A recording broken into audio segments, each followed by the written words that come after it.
We're going to get started with the ziyarat, and then we'll have Murcia following that, followed by Salat.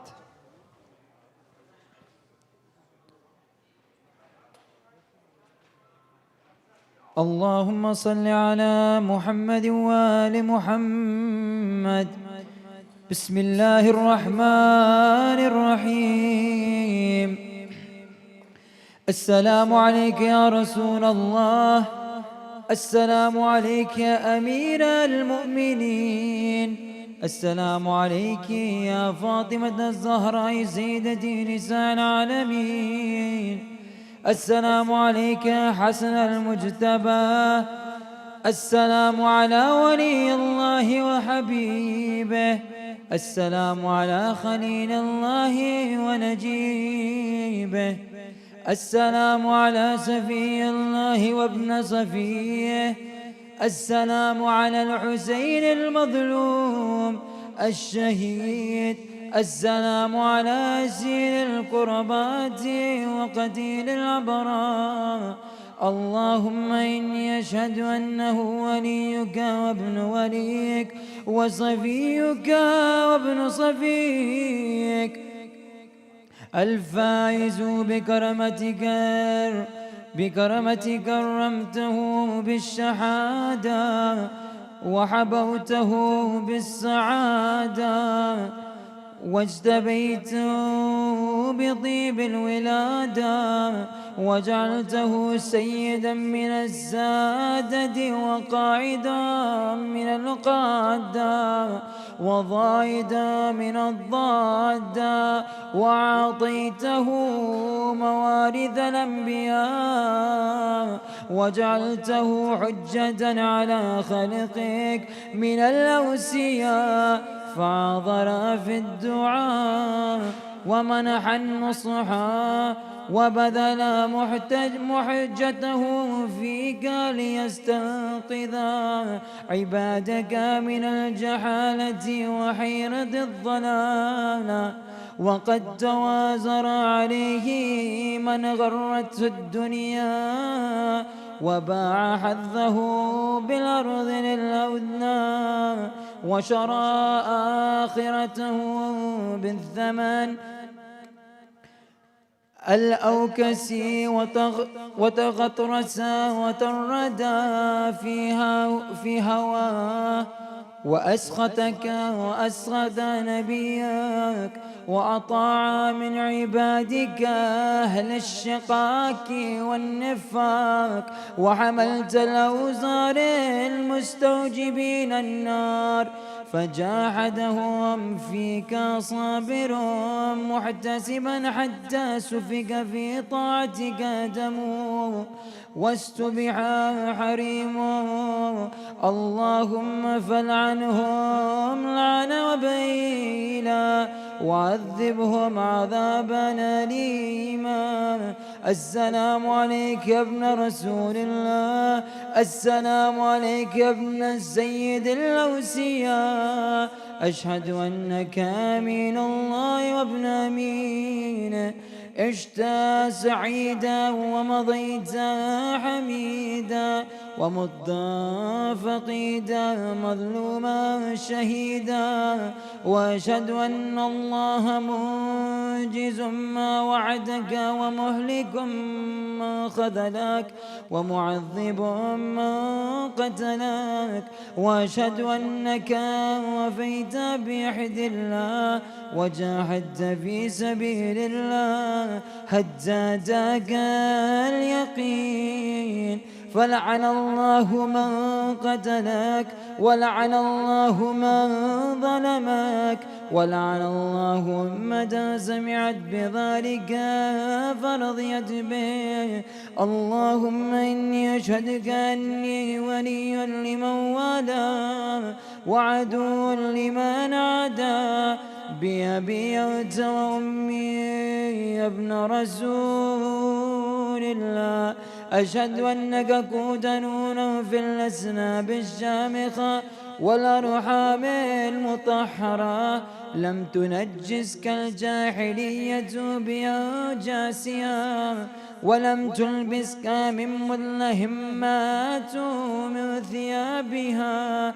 وأشهد أنك من دعائم الدين وأركان المسلمين ومعقل المؤمنين. وأشهد أنك الإمام البر التقي الرذي الزكي الحادي المهدي. وأشهد أن العمة من ولدك كلمة التقوى وعلام الهدى والعروة الوثقى والحجة على أهل الدنيا. وأشهد أني بكم مؤمن وبي بكم موقن بشرع ديني وخواتيم عملي، وقلبي لقلبكم سن وأمري لأمركم متبع، ونصرتي لكم معددا حتى يعذر الله لكم. فمعكم لا مع عدوكم. صلوات الله عليكم وعلى أرواحكم وأجسادكم وأجسامكم وشاهدكم وغائبكم وظاهركم وباطنكم. آمين رب العالمين. السلام عليك يا أبا عبد الله وعلى الأرواح التي حلت بفنائك. عليك مني سلام الله أبدا ما بقي وبقي الليل والنهار، ولا جعله الله آخر الأحد مني لزيارتكم. السلام على الحسين وعلى علي بن الحسين وعلى أولاد الحسين وعلى أصحاب الحسين.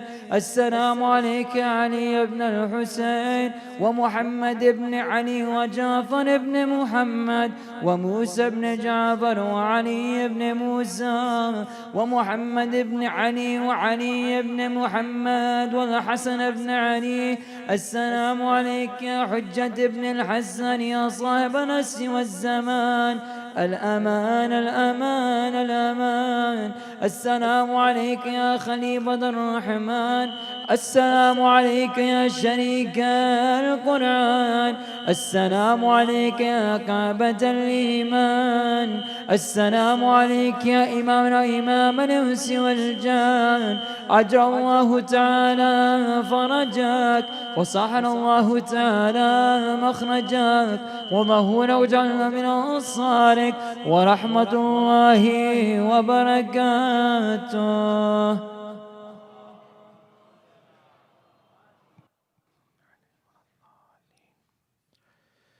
ما شاء الله ولا حول ولا قوة إلا بالله العلي العظيم. حسبنا الله ونعم الوكيل، نعم المولى ونعم النصير.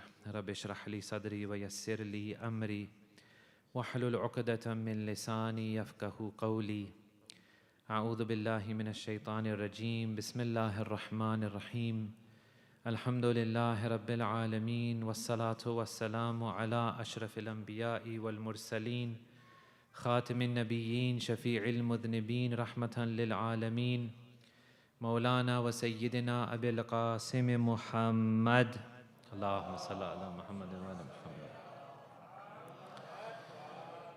وعلى آله الطيبين الطاهرين، لا سيما بقية الله في الأرض. أرواحنا له الفداء، وعجل الله تعالى فرجه الشريف، ولعنة الله على أعدائهم أجمعين من الآن إلى قيام يوم الدين. Amma ba'du, my respected elders, brothers and sisters, tonight is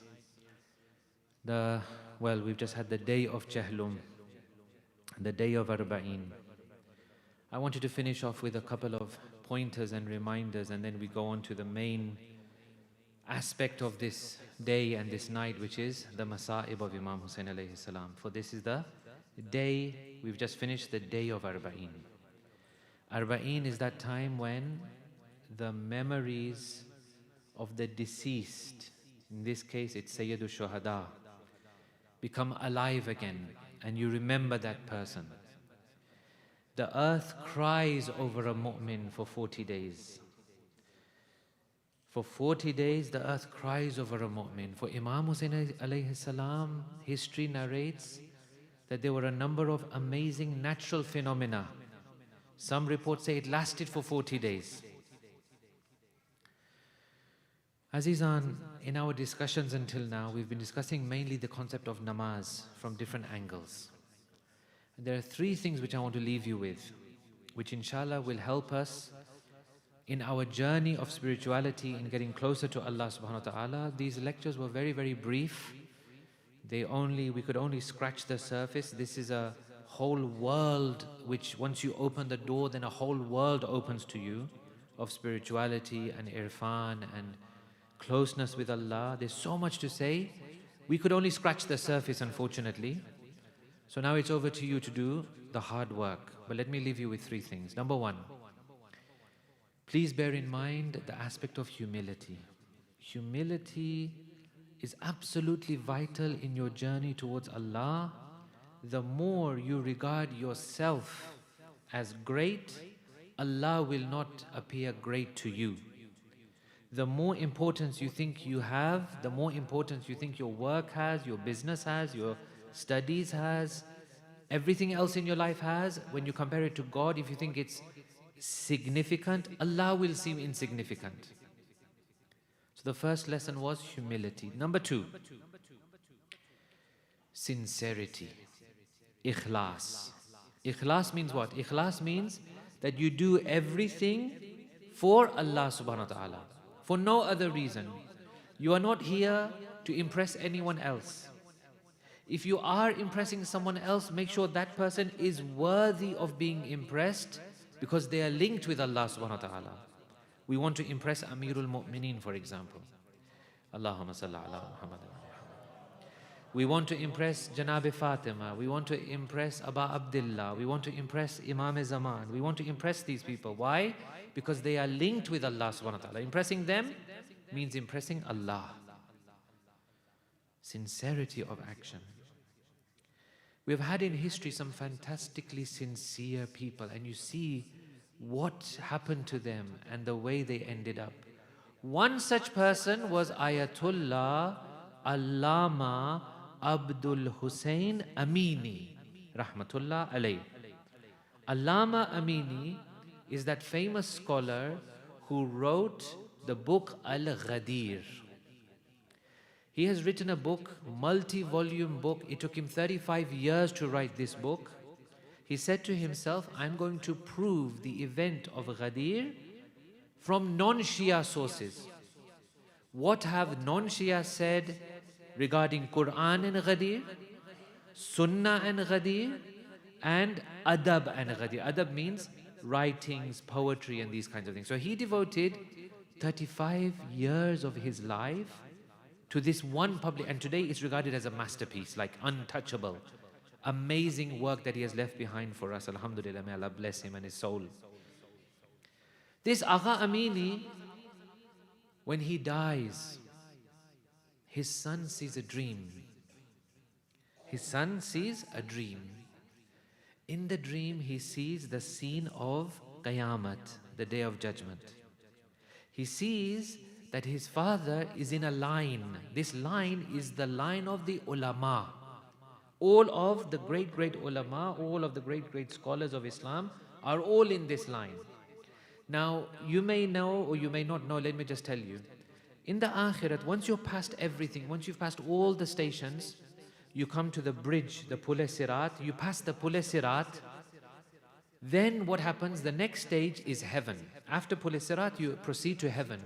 Before heaven, there's one place that is called the Fountain of the Prophets. So each nation will have their prophet at their fountain and they'll go to the fountain. This will be the last station when they drink of Kausar, removing any small, tiny amount of pollution left in the soul and the heart. That will be removed, and then you will be told, enter into heaven. Who will be at which ummat are we in? Which prophet are we part of? Who will be at the fountain of Kawthar for us? Two people. Rasulullah and Amirul Mu'mineen. Allahumma salli ala Muhammad. These two fathers of the nation, Ana wa Ali abawa hadihil ummah. Rasulullah says, me and Ali, we are the fathers of this nation. So our two spiritual fathers will be there. So Allama Amini's son is watching, he's looking at this dream. He's seeing that all the ulama are in a line, they're all lined up. My father is also in the line. When they go up to Kawthar, the fountain of Kawthar, one by one, Amirul Mu'mineen takes the cup, he dips it in and he gives to each alim in turn, drink and go, drink and go, drink and go. So all of them, they drink this drink of Kawthar and they get purified and off they go into heaven. He says, when it was my father's turn, Amirul Mu'mineen did something different. Everyone was getting the cup in the fountain and given the cup to drink. When my father reached Hawz-e Kawthar, Amirul Mu'mineen put the cup down, rolled up his sleeves, with his own Mubarak hands, put his hands into Kawthar and put his hands near to my father's face and said, drink from my hands. Why? He says the following. Amirul Mu'mineen says the following. Bayyadta wajhi. You made my face illuminated. Tumne mera chehra roshan kiya. You made my face illuminated. Bayyadallahu wajhak. May Allah illuminate your face. Drink from my own hands. This is the reward of sincerity. This is the reward of sincerity. Imam's happy with us. Amirul Mu'mineen's happy with us. Imam Zaman is happy with us. Janab Fatima is happy with us. Imam Hussain alayhi salam is happy with us. This is the reward of sincerity. And thirdly, trust in Allah. As I've been saying, everything in this world has a plan. Please don't think anything happens by fluke. Nothing happens by coincidence. Everything is fine-tuned in the plan of Allah. To illustrate this, let me share something with you. There was a man. He went for the ziyarat in Mashhad of Imam Rada alayhi salatu wassalam. Allahumma salli ala Muhammad wa ala Muhammad. May Allah grant us all the ziyarat of Imam Rada alayhi salam. He went for the ziyarat. Now, you may have seen one of the ceremonies in the haram. What they do sometimes is that they do the cleaning with what they call jaru.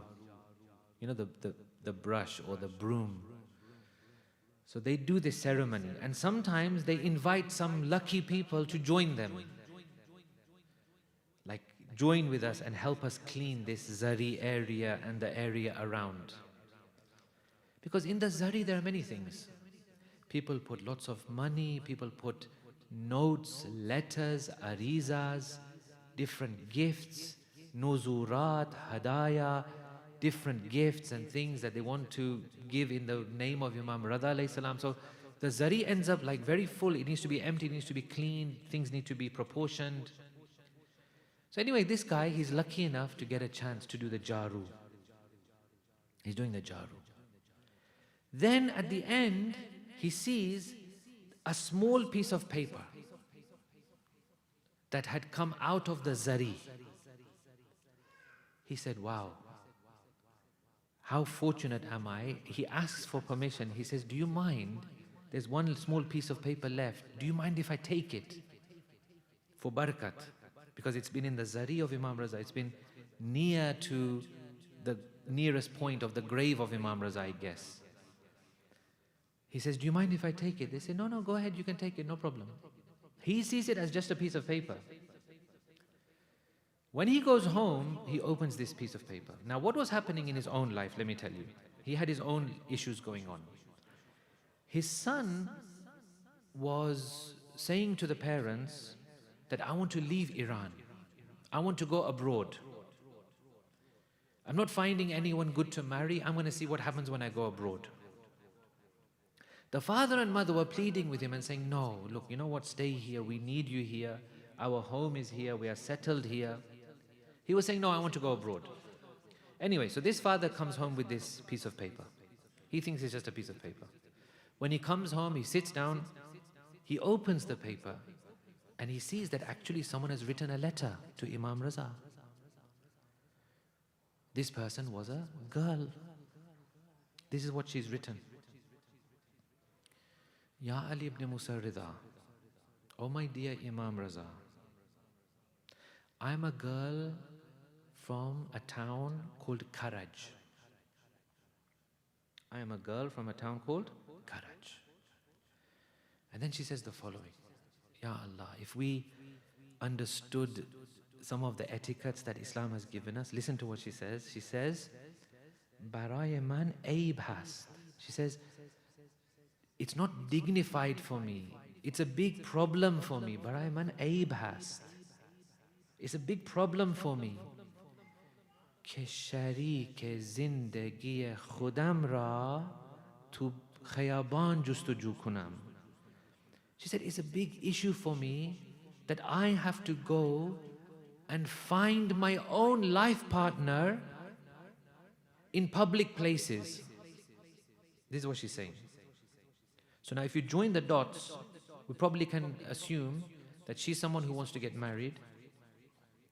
She's not maybe finding a spouse in the normal means. Look at her hijab. Look at the honor of this woman. Look at the modesty of this woman. She's saying, I want to get married, but I find it a disgrace to go out and actually find my own life partner. Because what happens? Well, if you're going to go out and about and find someone that you like and you want to marry them, many questionable things have to happen, yeah? You have to spend time with someone, you have to speak very freely with someone. God forbid, you may have to flirt with someone. She says, this is a problem for me. I'm a hijabi. Hijabis don't do this, by the way. Hijabis don't do this. She says, I'm a hijabi. I want to protect my honor. Yes, I want to get married, but my hijab is more important to me. My modesty, my chastity, my character is more important to me. So she says, Ya Ali ibn Musa Rida, I'm going to do a deal with you. Oh Imam Raza, I'm going to do a deal with you. The deal is this. Iffat baman intikhab batu. I'm making a deal with you, O Imam Raza. I will stay in my modesty, in my parda, in my hijab. I will not compromise my values. I'm not going to go in mixed places in a, unethical way and find my own partner. No, doesn't suit my dignity. I will remain modest. The deal on your side is you choose my life partner for me. Iffat baman intikhab batu. Modesty with me, choosing the spouse on you. This is what she's written in the letter. So this father is showing this letter to his family. He says, look, what a high-spirited, what an amazing individual this person is. Then the son comes along. He says, you don't want me to go abroad? They said, yeah, don't go abroad. He said, okay. I'll tell you what. He gives them an impossible thing. He says, I will not go abroad as long as I marry this girl in this letter. Millions of zawar of Imam Raza. Millions of zawar of Imam Raza. One small letter written by a girl, no name, no number, no address, nothing. Girl from Karaj. He says, you find me this girl, not even a girl like this girl. And then I will consider staying. The father and mother, they look at each other. They're like, now what? So the father says, we have to go to Karaj. Mother says, what are you talking about? Karaj. We're here. Karaj is so far. We don't even know many people there. Even if we go there, how are we going to find this person? He says, look, let's just try, trust in God. They ring up someone in Karaj, they know a friend of a friend of a friend, and they organize accommodation, and then they go to Karaj, and then the landlord of this accommodation, he's showing them around, and he's saying, you know, this is the kitchen, and this is this, and this is that. And he says, look, if you don't mind me asking you, why have you come to Karaj? So the man says, you know, it's a very strange story, let me tell you. And he tells him the whole story. I was cleaning the haram and I got this piece of paper. So the landlord said, do you mind if I look at this piece of paper? He says, sure, here you go. He shows him the piece of paper. The landlord looks at the paper and starts crying. He says, if I'm not mistaken, this is the daughter of one of my staff members. I have people working for me, if I'm not mistaken. One of them has this daughter. The introductions are made, the connections are made, and they are married. Plan of Allah, miracle of Allah, wisdom of Allah, will of Allah, magic of Allah, whatever you want to call it. Trust in God. I'm telling you, sometimes we don't know, maybe we forget, but things happen in our lives. When you think back, maybe at the time you thought, oh, coincidence, luck, fortune. When you look back, you think, oh my God, actually, there was some iradaya hakimane, there was some wise will of a wise Lord in this. There was some wisdom here which I failed to grasp, but then you grasp it later. Sincerity, humility, trust. These three things, inshallah, if we keep in our lives, we can move forward and get closer to Allah subhanahu wa ta'ala. Sayyidul Shuhada on the day of Ashura, he had all of these three in abundance, of course.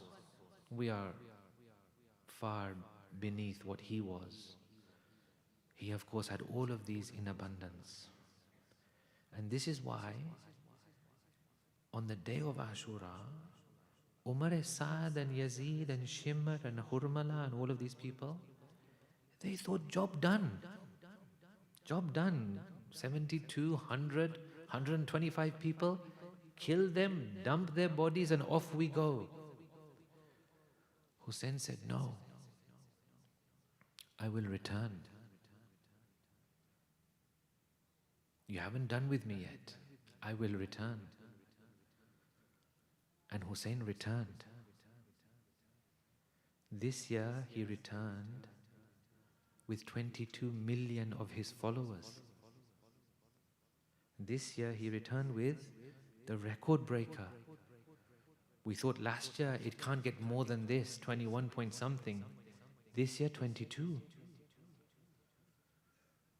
120 bodies, 100 bodies, 72 bodies, whatever count you want to do.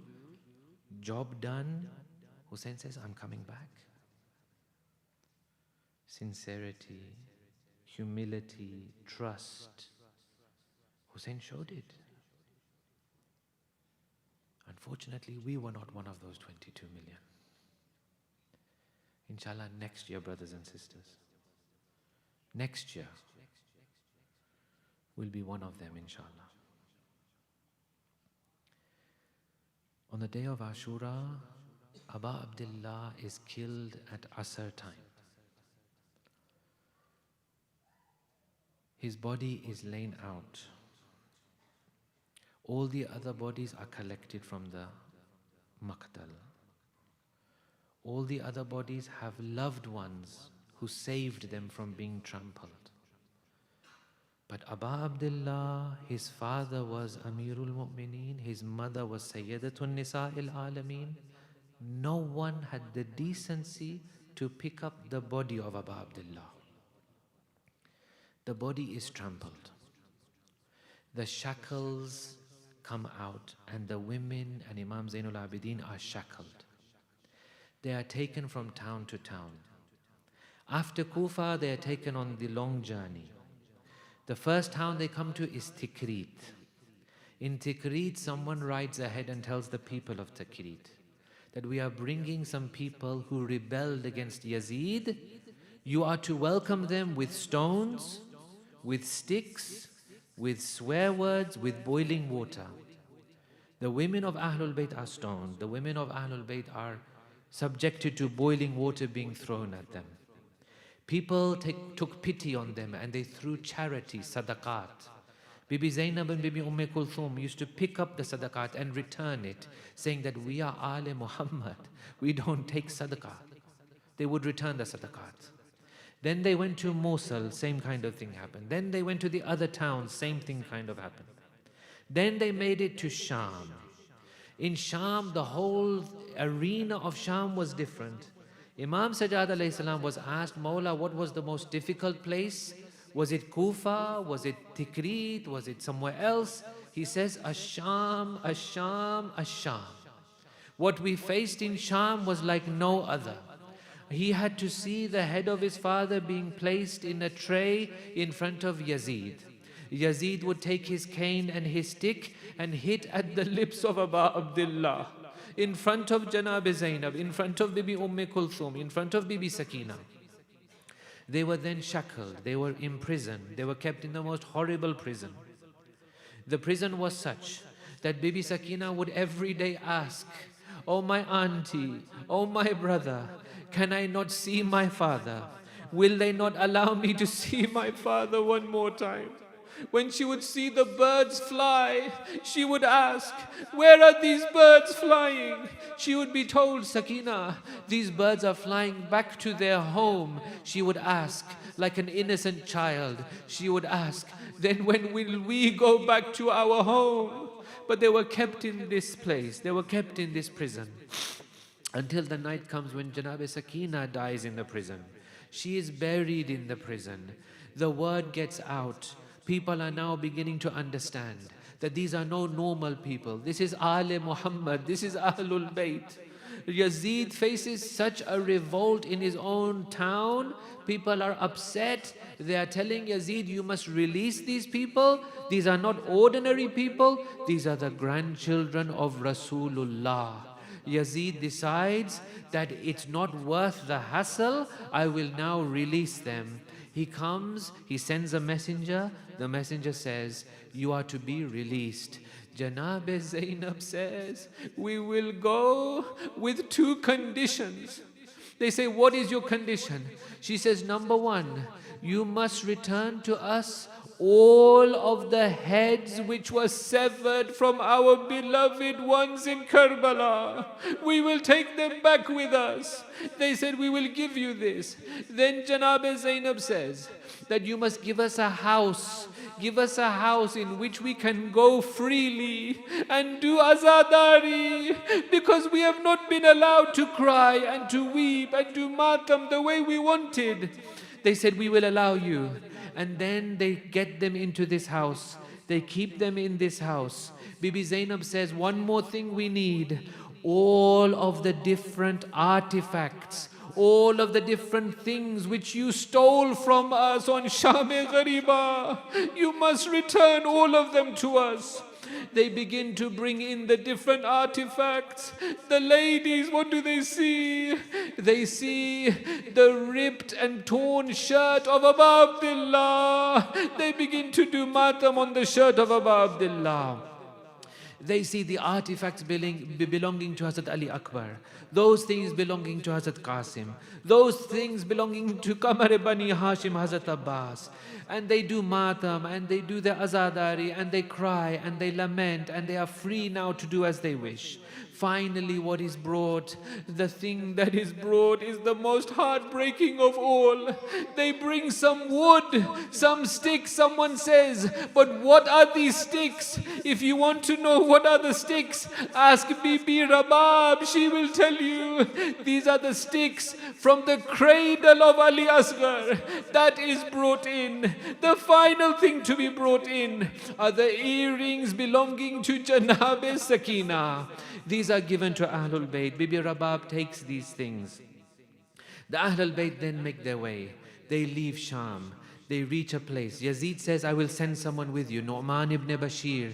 You are to go with them. You are to guide them. You are to announce what is happening to the people around. They reach a point in the desert. On one hand, they can go and they can go back to their watan, their homeland, their beloved Medina. On the other hand, they can go to Karbala. They ask each other, what should we do? Imam Zainul Abidin, Bibi Zainab, they have a conversation. What should we do? Karbala or Medina? They agree, there is no question here. We will go to Karbala. They then take the road to Karbala. When they arrive in Karbala, they are not the first ones in Karbala.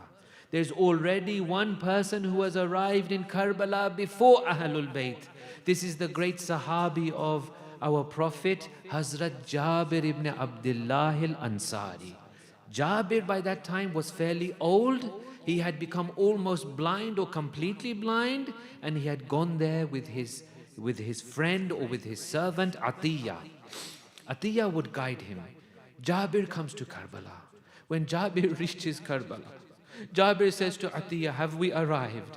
Atiyah says, yes, Mawla, we have arrived. Jabir says, show me where is the river Furat. He goes to river Furat. He does a ghusl in the river Furat. He then wears his clothes. He then applies some perfume. And then Jabir says, now guide me. Guide me. He says, guide you where? He says, guide me to the qabr of Sayyidi wa Mawlaya Aba Abdullah. Guide me to the grave of Hussein. When Jabir comes close to the grave of Aba Abdullah, they say, Jabir could only utter 2 or 3 sentences. He could only say, Assalamu alayka ya Aba Abdullah. And then he would fall unconscious. He fell onto the grave of Imam Hussein. After a while, Jabir regains consciousness. He stands up. Atiyah tells him, oh, my master Jabir, I can see something far away. I can see some people are approaching. Jabir says, what do they look like? He says, it is a very strange scene. They are all wearing black. They are carrying black flags. One of them is a man in front. The rest of them are all ladies. When they come closer, when Jabir says, do you recognize them? Jabir begins to speak. Imam Zainul Abidin replies the salam of Jabir. Jabir realizes, this is my Imam, this is my Mawla, this is Ali ibn al-Hussein. He says, Mawla, and he goes forward and he tries to hug Imam Sajjad. Imam Sajjad moves back. Jabir says, Mawla, have I done anything to hurt your feelings? Mawla says, no, Jabir, you have not done anything, but my body is so bruised from all of the pain of the chains around me. I have been shackled, Jabir. I have been beaten, Jabir. I have been dragged around, Jabir. Jabir says, Mawla, tell me what happened here. What happened to you people in Karbala? Jabir, this was a very difficult question, oh Jabir. What does Imam Sajjad say? Does he start by saying, Jabir, you know, my brother Aliun al-Akbar, Jabir, the one who used to look like Rasulullah, he was killed here, Jabir. Jabir, should I tell you about the moon of Hassan, Qasim ibn al-Hassan, my beloved Qasim? He was killed here, Jabir. Jabir, do you remember my uncle Abul Fazl al-Abbas? Jabir, this is where his hands were cut. This is where he fell. This is where he died. Jabir, what do I tell you? The women come into Karbala. The women come into Karbala. Each lady is mourning her beloved one. Each lady is mourning her beloved Shaheed. Janab Zainab comes where? She doesn't stop anywhere. She comes straight to the grave of Imam Hussein alayhi salam. They say Janab Zainab just collapsed onto the grave of Aba Abdullah. She could do nothing. Now what is she saying to Imam Hussein? She must be saying something. We don't know. But Azadaran, maybe we can conjecture, maybe we can guess. We can assume that she is saying, oh my brother Hussein, you remember you had given me your amanat. You told me to take care of your amanat. You told me to look after your daughter. I could not look after your daughter. I've left her in Sham. The ladies do their matam, the ladies do their azadari. Imam Sajjad does his matam, Jabir does the azadari. They're all mourning. They stay in Karbala. They say for 3 days they stay in Karbala. After 3 days they make a decision. They say, now we go back to Medina. When they are ready to go back to Medina, they start to do the head count. Everyone is accounted for except for one person. Janab Zainab comes to Imam Zainul Abidin. She says, "O Sajjad, one person is missing." He says, "Who is missing?" She says, "The one who is missing is Rabab. Arbaeen is for Rabab. Azizan, I dedicate today this Masaib to Rabab." She says, "Rabab is missing." Imam Sajjad says, "We need to look for Rabab. Where is she? Let us take her with us." They come and they find Bibi Rabab. Bibi Rabab is sitting on the floor of Karbala. Bibi Zainab says to her, "Oh my Bhabi Rabab, we need to go. We need to go to Medina." She says to Janab Zainab, she says, "Tell me, oh my sister Zainab, do you have people in Medina?" She says, "Yes." She says, "Is your husband in Medina?" Bibi Zainab says, "Yes, my husband is in Medina." She says, "Do you have a home in Medina?" She says, "Yes, I have a home in Medina." Rabab says, "But I don't have anything in Medina. My husband is in Karbala. My Asghar is in Karbala. My Sakina is in Sham. Why would I go to Medina?" Bibi Zainab consoles her. Bibi Zainab consoles her. Bibi Zainab convinces her to go to Medina. But then Rabab makes a qasam. The qasam of Rabab is a heartbreaking qasam. She says, "I will go to Medina, but from this day onwards, I swear I will never drink cold water again. And I swear I will never sit in the shade again." They say Bibi Rabab kept this promise until the last day. She did not live long after this. She would never sit in the shade. She would never drink cold water. All the time, Bibi Rabab used to carry with her this kind of bundle. No one knew what is in this bundle. No one knew. What is she carrying all the time? After she died, they came to her body. They took the bundle. When they opened the bundle, what did they find? Two things. The wood of the cradle of Ali Asghar was in the bundle. The earrings of Janab Sakina were in the bundle. Allah la'natullah al-qawm al-zalimin. وَسَيَعْلَمُ الَّذِينَ ظَلَمُوا أَيَّ مُنْقَلِبٍ يَنْقَلِبُونَ مَاتَ مَعَ حُسَيْنٍ